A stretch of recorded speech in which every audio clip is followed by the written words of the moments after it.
Shalom jemaat yang terkasih, kembali lagi dalam renungan tekad temukan kebenaran Allah yang dahsyat. Mari kita berdoa. Bapa Maha Kasih, Bapa yang bertahta di dalam kerajaan surga, Bapa yang bertahta di dalam hati kami saat ini datang menghampiri Engkau Tuhan, mengucap syukur untuk segala hal yang telah Kau nyatakan dalam hidup kami, atas penyertaan-Mu, pemeliharaanmu yang tidak pernah berhenti.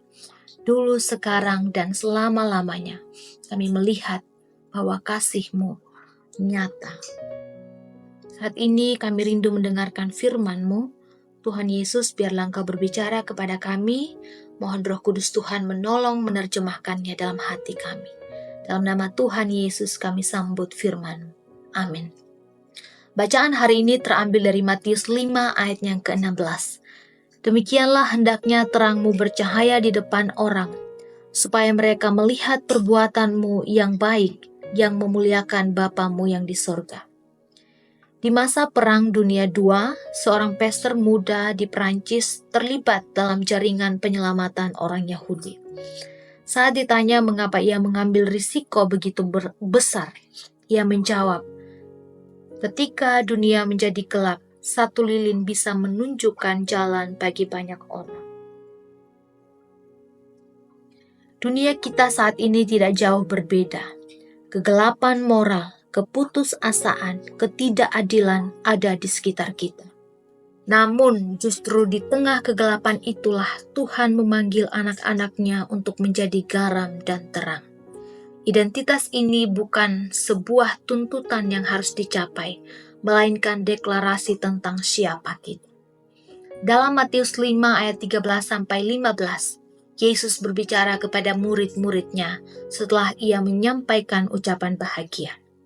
Ia tidak berkata, "Cobalah menjadi garam dan terang."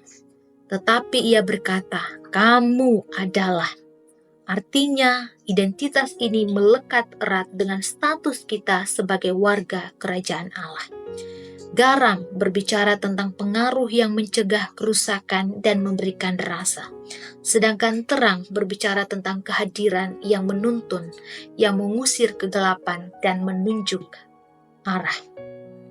Menghidupi identitas ini berarti hadir secara nyata di tengah dunia yang rusak.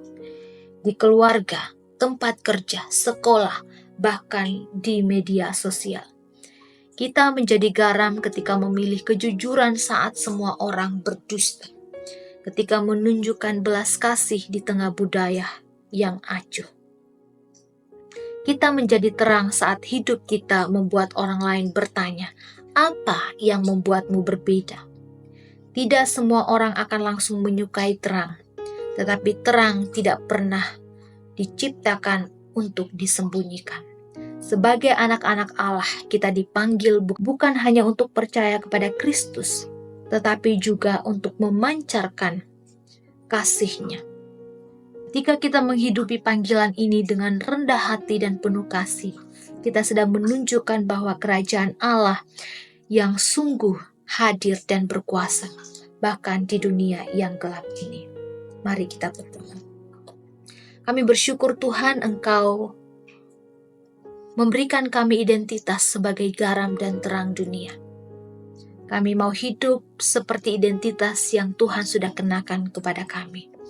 Menjadi garam agar kami membawa rasa dan mencegah kerusakan di dunia ini.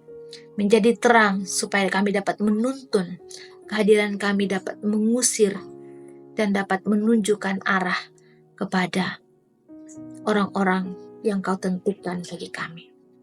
Oleh sebab itu Tuhan, tolong mampukan kami, agar kami menjadi garam yang memberi rasa dan terang yang menunjukkan arah. Mampukan kami Tuhan. Dalam nama Tuhan Yesus kami memberikan seluruh hidup kami. Haleluya, amin. Selamat melakukan kebenaran Allah yang dahsyat. Tuhan Yesus memberkati.